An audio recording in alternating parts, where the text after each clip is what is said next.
أعوذ بالله من الشيطان الرجيم. بسم الله الرحمن الرحيم.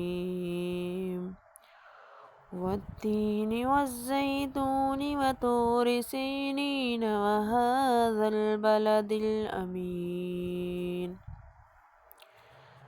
لقد خلقنا الإنسان في أحسن تقويم ثم رددناه أسفل سافلين إلا الذين آمنوا وعملوا الصالحات فلهم أجر غير ممنون. فما يكذبك بعد بالدين أليس الله بأحكم الحاكمين.